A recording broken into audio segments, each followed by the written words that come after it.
أجمعين وإلى حضرات جميع الصالحين وجميع المؤمنين والمؤمنات والمسلمين والمسلمات الأحياء والأموات حضرة النبي الشريف الفاتحة. أعوذ بالله من الشيطان الرجيم. بسم الله الرحمن الرحيم. الحمد لله رب العالمين.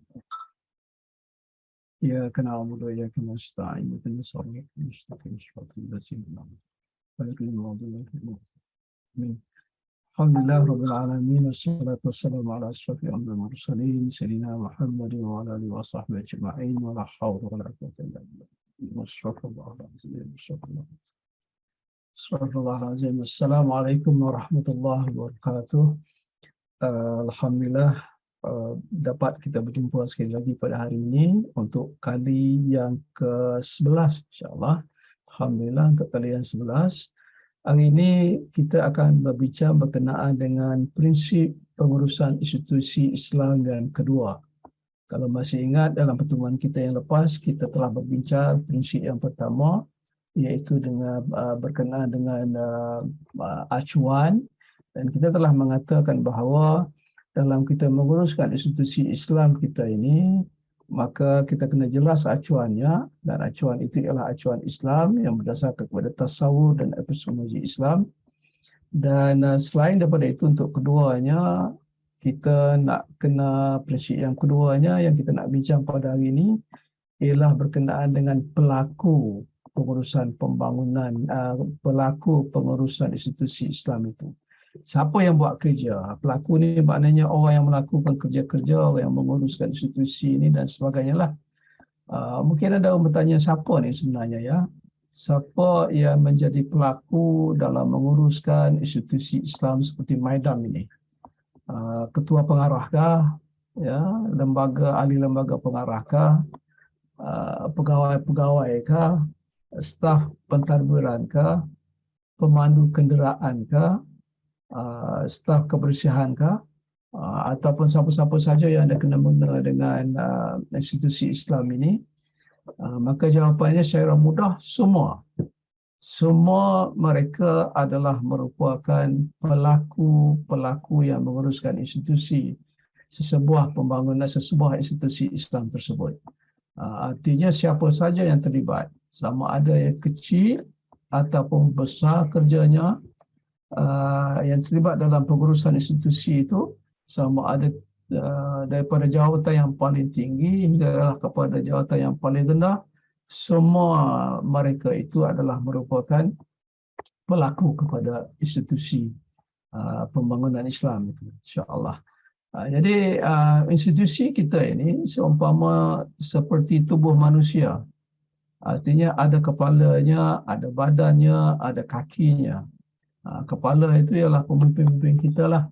Sama ada ahli lembaga pengarah, sama ada ketua pengarah, sama ada pegawai-pegawai tertinggi kita. Ini kita boleh anggap mereka ni sebagai kepala. Kemudian kita di bawah ni ialah badan institusi itu adalah pegawai-pegawai yang bertugas, yang berkhidmat di situ. Manakala kaki itu ialah pelaku-pelaku yang berjawatan di bawah, seperti jaga, seperti tukang bersih dan sebagainya lah. Jadi ada 3 itu. Kalau dalam tubuh manusia ini, kalau sekiranya tak ada kepala, maka matilah ya. Matilah. Jadi artinya kita sangat memerlukan kepala kita. Dalam kepala, sebab dalam kepala itu ada mata, ada mulut, ada hidung, ada telinga. Tapi kalau sekiranya kepala tidak ada, badan dengan kaki saja tak boleh hidup. Begitu juga kalau sekiranya badan tidak ada, itu bukan manusia namanya kan. Sama juga walaupun kaki tidak ada, kita boleh hidup. Ada orang potong kaki tapi masih boleh hidup, tapi hidupnya tidak sempurna. Cuba bayangkanlah kalau sekiranya pekerja-pekerja kaki tangan kita yang rendah tidak ada. Tidak ada cleaner yang membersihkan kawasan kita, pejabat kita. Tentulah kita akan berada dalam suasana yang agak kelam kabut, ya, dalam suasana yang kotor dan sebagainya. Jadi sebenarnya semua itu penting untuk menjadikan sebuah tubuh. Jadi tak boleh pegawai tinggi merendahkan pegawai rendah merendahkan staf di bawah, dan begitulah seterusnya. Antara satu sama lain itu tidak boleh rendah merendahkan, sebab kita tahu bahawa masing-masing ada tugas, masing-masing ada tanggungjawab, masing-masing ada peranan dalam ini. Cuma mungkin ada orang bertanya, ya, oh kalau begitulah, ya, maksudnya pelaku dalam menguruskan institusi Islam itu ialah orang-orang yang seperti itu, maknanya mereka itu semuanya manusia, ya. Mereka itu semuanya manusia, dan kalau begitu itu sama saja dalam sebuah institusi yang biasa, dalam sebuah institusi yang Islam, manusia juga yang menjadi pelaku dalam menguruskan institusi itu. Jadi apa bezanya? Jawapannya banyak bezanya. Banyak bezanya. Kenapa? Sebab kalau dalam institusi yang biasa, manusia yang menjadi pelaku itu, mereka itulah manusia yang berbentuk manusia yang kita boleh panggil pseudo manusia, ataupun manusia yang tak lengkap sebagai satu manusia. Sebab biasanya dalam sebuah institusi yang biasa ini, mereka cuba untuk menggunakan apa saja dalam diri manusia, dalam diri pelaku itu, yang boleh membawa kepada keuntungan, yang boleh membawa kepada memaksimalkan keuntungan. Misalnya dari segi kekuatan akal, mereka akan guna, dia ekstrak kekuatan akal kita itu untuk mencapai tujuan memaksimalkan produktiviti. Begitu juga kalau sekiranya kita kuat fizikal, mereka akan gunakan itu. Kalau kita ada kepakaran, mereka gunakan itu. Tetapi mereka hanya mengambil bahagian-bahagian manusia ini yang boleh memenuhi objektif mereka untuk memaksimalkan produktiviti dan memaksimalkan keuntungan. Jadi pelaku dalam sebuah institusi yang biasa itu kita boleh anggap sebagai pelaku yang tidak cukup sebagai seorang manusia. Kerana ada perkara-perkara dalam tubuh manusia itu yang tidak diambil kira. Misalnya hati yang tidak diambil kira, nafsu yang tidak diambil kira. Walaupun ada setengah institusi sekarang ini dah mula sedar, mereka mengambil kira emosional pekerja dan sebagainya, tapi semua itu adalah untuk keuntungan, maksimalkan keuntungan dan juga produktiviti. Tapi dalam sebuah institusi Islam seperti Maidan ini, kita mengambil kira semuanya. Pelaku-pelakunya yang menguruskan institusi Islam itu adalah seorang manusia yang lengkap, adalah pelaku-pelaku yang lengkap kemanusiaannya. Artinya dia ambil kira benda-benda yang tangible, benda-benda yang fizikal, dan juga benda-benda yang intangible, benda-benda yang gaib, seperti nafsu, seperti hati, seperti iman, seperti takwa, seperti mahmudah, seperti mazmumah dan sebagainya. Jadi kita ambil kira kesemuanya itu, dan dengan itu insya-Allah maka kita boleh menguatkan hablum minallah, hubungan kita dengan Allah Subhanahu wa taala, dan pada masa yang sama kita boleh berfungsi sebagai khalifah Allah, ya, hablum minan nas, untuk menguruskan apa jua yang patut kita uruskan dalam institusi kita itu. Jadi secara vertikalnya kita ada hubungan dengan Allah Subhanahu wa taala, manakala secara horizontalnya kita ada hubungan dengan manusia dan hubungan dengan kerja-kerja kita insya-Allah. Tapi mungkin ada soal lagi, ya, untuk menjadi seorang pelaku yang benar-benar pelaku yang penuh sebagai satu manusia itu, bagaimana ukurannya? Ya, ukurannya mudah saja, ya, iman dan takwa. Ustaz-ustaz kita menceritakan bahawa iman itu ada 5 tingkat. Yang pertama ialah iman taklid, iaitu iman ikut-ikut. Yang kedua iman ilmu, orang yang ada ilmu tetapi tidak beramal dengan ilmunya. Yang ketiganya ialah iman ayan, iaitu orang yang ada ilmu dan beramal dengan ilmunya. Yang tinggi lagi ialah iman hak dan iman hakikat. Ya, jadi kita sebagai manusia biasa ini kalau dapat iman ayan, itu sudah sangat bagus sekali.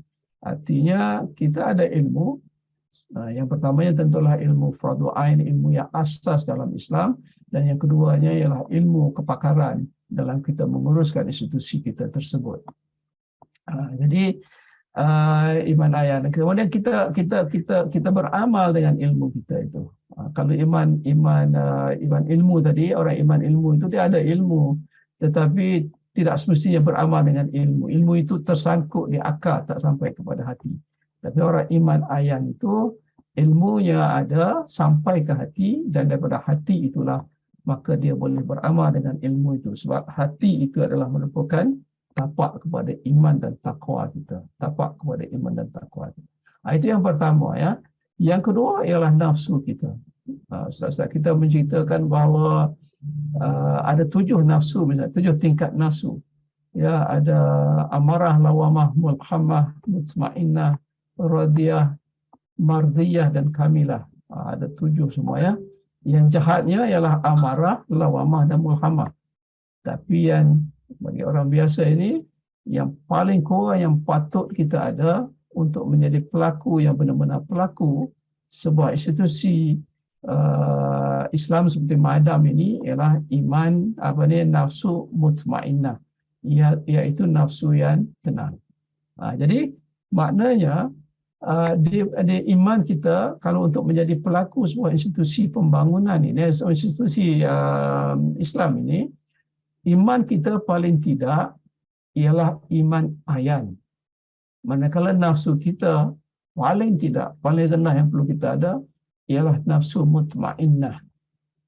Jadi pekerja-pekerja atau pelaku-pelaku di sebuah institusi Islam itu tidak boleh ada hanya iman taklid, iman ikut-ikut saja, dia tak ada ilmu pun. Orang buat puasa, dia puasa, orang semayang, dia semayang.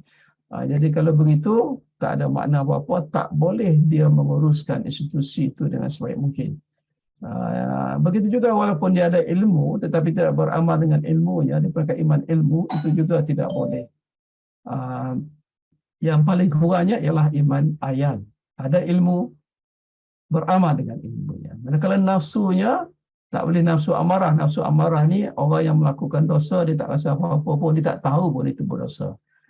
Kalau nafsu mulhamah ni, nafsu lawamah ni, dia tahu dosa, tapi dia buat juga, dia tak boleh kalahkan nafsu dia, dia buat juga dosa. Nafsu amarah lawamah mulhamah ini, dia tahu berdosa, dia tak mahu buat dosa, tapi dia mujahadah, dia terbuat juga, kemudian dia minta ampun dengan Allah, kemudian lain kali dia buat lagi, mulhamah ya. Jadi itu pun tak boleh.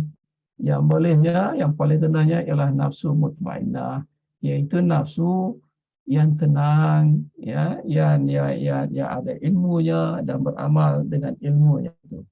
Jadi apabila kita capai daripada iman ayan paling kurang dan nafsu mutmainnah paling kurang, barulah kita boleh menjadi pelaku institusi pembangunan berteraskan Islam seperti Maidam ini dengan sebaik mungkin.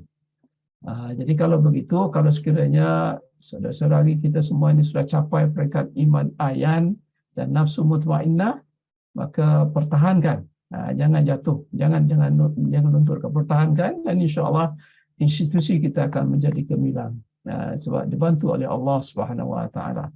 Tetapi kalau belum, maka barangkali pengurusan kena berfikir bagaimana untuk meningkatkan iman tadi kepada iman ayan bagi seluruh pelaku institusi kita, dan juga bagaimana untuk meningkatkan nafsu kita kepada nafsu mutmainnah paling kurang untuk semua orang dalam institusi kita tersebut.